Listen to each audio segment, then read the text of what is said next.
What happened in the previous chapter was that the revelation that our protagonist Mash wasn't really cut by Doom. Doom then realized that Mash still had some hidden full potential that he hadn't shown yet. He found this to be quite interesting and said that he wanted to be the one to break Mash's limiters. Doom and Innocent Zero sensed that the Divine Visionaries were on their way, so they decided to retreat. Before leaving, Innocent Zero cast a spell that enveloped Mash. The ground turned into dark magma, and if splashed by it, you would slowly disappear until nothing was left of you. Mash tried to move out of his position, but due to his sore muscles, he couldn't move. Just as our protagonist was about to accept his fate with Innocent Zero's magic, he was suddenly rescued by Domina. Domina did this because despite being alone in the world with no one loving him and feeling worthless and even less than that, Mash still reached out to him. That was the first time he felt warmth from someone else. He was glad that they had met before his end. After that, he bid our protagonist goodbye while slowly being consumed by the magma. The next scene, Innocent Zero gathered his children and introduced them as Delizaster, the fourth child, Epidem the third, and Famine the second child. Innocent Zero decided to continue their plan even after Dominus' death. Since he now possessed the Wand of Beginnings, he asked his children to help him reach godhood. In the end, they performed the forbidden magic of body construction, and they would do it 1 month from now on the day of the solar eclipse. What's up, Onii-Chan? Welcome back to our manga recap series about Mashle, magic, and muscles, a story that combines elements of Harry Potter and One Punch Man. So let's start the video. In continuing the exciting story of Mash in a world full of magic, let's go back a few days after the final exam. It was explained that the Divine Visionary Selection exam was suspended due to the theft of the Wand of Beginnings. However, only a few people knew about the upcoming battle against Innocent Zero. In the next scene, Margaret was shown eating her favorite food, fried shrimp dipped in tartar sauce. It was also shown that Abel was with her, and he commented that the Wakis were rude to them, but they had nothing to show for it. Margaret also commented that she wasn't satisfied. Abyss was also there, and he said that he heard that the two easily took care of the Wakis, but he couldn't help but wonder what would happen next. There was a rumor circulating that Innocent Zero was planning a worldwide attack in a month. That seemed quite a departure from their inner-school squabbles. Margaret said that she was looking forward to it. From an objective standpoint, they had front-row seats to see the end of the world. That sounded thrilling. The scene shifted to a hallway where Lance was walking. He was thinking to himself that he joined Easton to protect his sister. Not only did he lose his wand, but the competition was also over. He wouldn't be able to protect Anna from Innocent Zero in such a state. Something there needed to change. He needed to become stronger. Suddenly, Dot emerged from behind him, calling him and panting. He asked if Lance was leaving him. In his mind, Lance thought someone was following him, but he decided to ignore it. In the next scene, we go to a hospital. Mash is shown tied to a bed. Our protagonist wondered how he got there. He reminisced about the time when Ryo took him from the venue of the final selection exam. Ryo explained that he would take Mash to someone capable of healing his injuries and muscle spasms in the manliest way possible. Mash commented that the person must be quite skilled if they could heal him. Ryo expressed surprise and explained that the doctor was as manly as Wahlberg and Innocent Zero, so Mash should just focus on healing. We returned to the present and Mash asked what the bindings were for. Ryo told him to just relax and wait for the healing. Suddenly, something made a noise next to Mash, making him curious. He identified the noise and not long after, a woman holding a chainsaw was revealed. Mash stared at this while Ryo said it would be quick. Mash claimed that Ryo had deceived him. Mash explained that he was only there to get treatment for his muscle spasms and it seemed like the woman was holding a chainsaw, to which the woman agreed. He questioned why the woman was carrying a tool for cutting trees.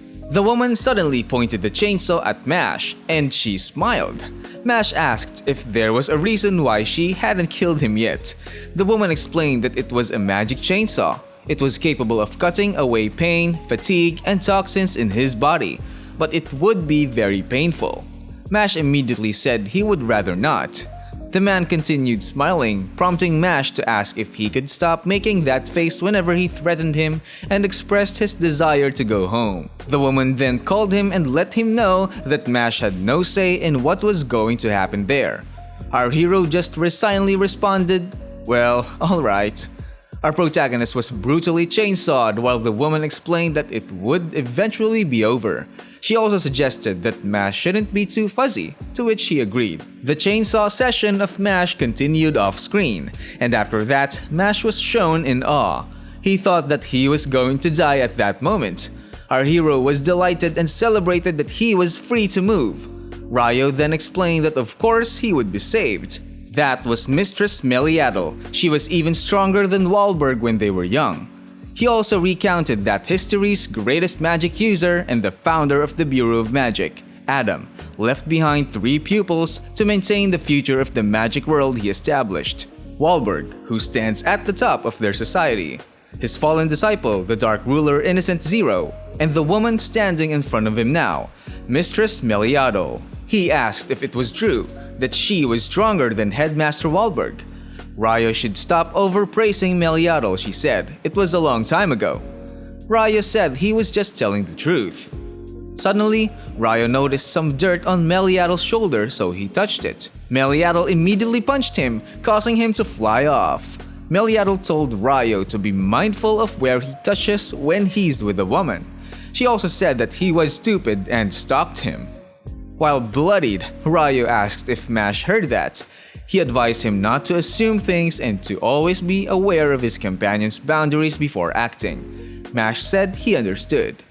Meliado said Ryo had told her everything. She explained that in Mash's current state, he would surely lose to Innocent Zero. He would also be no match for his eldest child. He was destined to experience a sorrowful defeat, where he would not be able to protect all he values. Because of this, Mash was shocked and pressured. Meliado also explained that the power of darkness was stronger on the day of the eclipse. Innocent Zero would come on that day. Because of this, Mash only had 30 days left before Innocent Zero would attack with his children.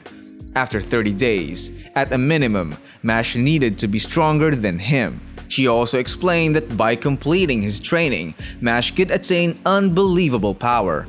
But if he failed, Mash's body would be in a state where he could no longer live normally again.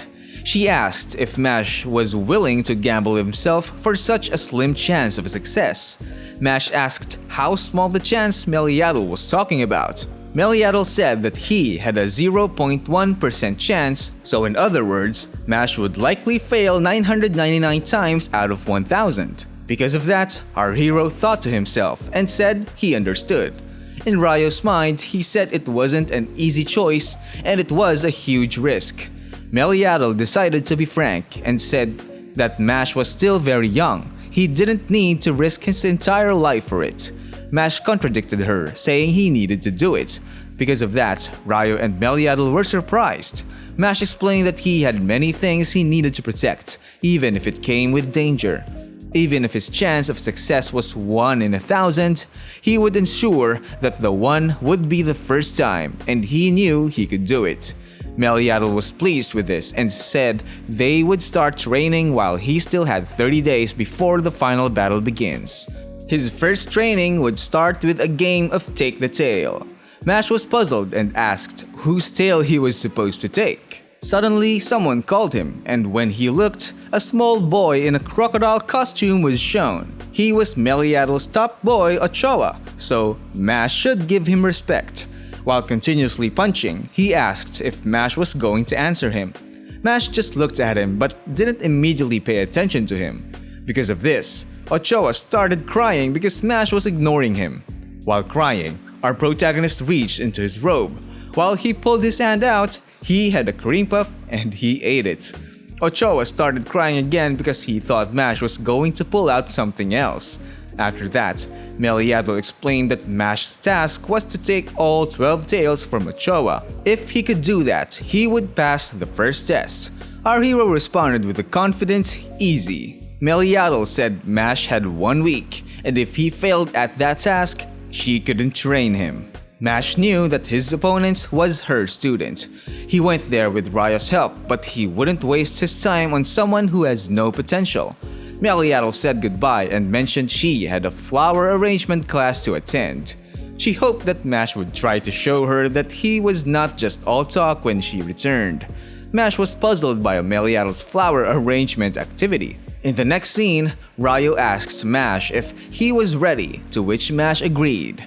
Ryo started the first training, and Mash immediately ran towards Ochoa. He needed speed for that trial. As soon as he stepped with one foot, he noticed something strange and couldn't move. Ochoa was making fun of him and he realized something. Ryo told Mash not to underestimate the trial. He explained that the gravity in that room increased exponentially every 10 minutes. The longer it took him to beat it, the worse his odds of winning would become. Mash had to fight the pressure and get the 12 tails. Mash shouted out that the test had become harder. As Mash tried to move bit by bit, Ochoa just made fun of him. Ochoa explained that he was protected from the effects of gravity due to his magic. Mash accused him of cheating. Mash continued to try and move with all his might, but in the end, he just knelt down. It was all pointless and he couldn't get even a single tail. Ochoa teased him again, asking what his problem was, so Mash said he wasn't helping. Ochoa teased him further and said his motto was bow down to the strong and show off to the weak. Mash commented that was weird. After that, Mash decided to remove his bracelets again, and as soon as they hit the floor, he immediately appeared behind Ochoa, surprising him. Mash thought that might help, while Ryo just stared at him. When he tried to reach for Ochoa, Ochoa easily dodged him again, surprising Mash. Mash just lay down and admitted he didn't even get one. Ochoa explained that his magic allows him to push the capabilities of his body to the max. Mash wouldn't win against a one-trick pony.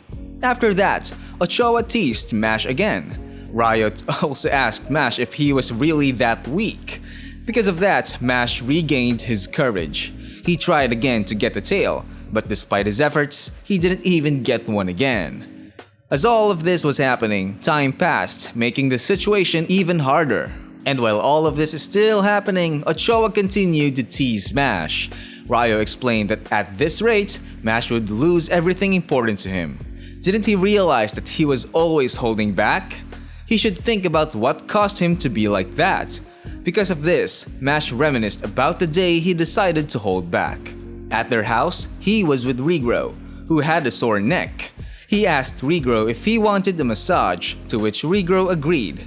Mash held Regro's shoulder and when he applied pressure, it seemed he overdid it. Regro winced in pain and told Mash that he was crushing his shoulder and asked him to hold on for a moment. Mash apologized and said he couldn't hear what Regro was saying because of the sudden noise in the place. Regro continued to wince in pain as he explained that the noise came from Mash grinding his shoulder. Regro rolled on the floor because of the pain from his broken bone. Mash stared at him and felt depressed, so he apologized. Ryo shouted that he needed to overcome the past and protect his friends and family. Mash was slowly realizing what Ryo and Regro were saying. After the incident, Regro told him it was okay and not to be sad. If properly guided, extraordinary strength also has the power to save people. Mash shouldn't be afraid of his power, but he should never give massages again. Something seemed to awaken in our protagonist, and it was visible in his eyes. Even Ryo was surprised at the strange thing Mash had done. Meliado was then shown heading towards where Mash was, thinking about what she had done. Upon her arrival, she asked Ryo if Mash managed to get at least one tail. Ryo explained that he had done better than she thought. Meliado widened her eyes at what she saw. It was revealed that Mash had gotten all of Ochoa's tails. Meliado was amazed that Mash was able to do that in less than a day, even with the heavy gravity there. She smiled and said she was beginning to see why. Ryo was right to bring Mash to her. She thought that Mash was a real diamond in the rough, while our protagonist was thrilled. They should then proceed to the second stage, and that's where this video ends. What do you think are the challenges Mash will face next? Could our hero become stronger than Meliado in 30 days? Write your comments down below. If you want more anime and manga recaps, don't forget to like and subscribe to stay updated on new videos.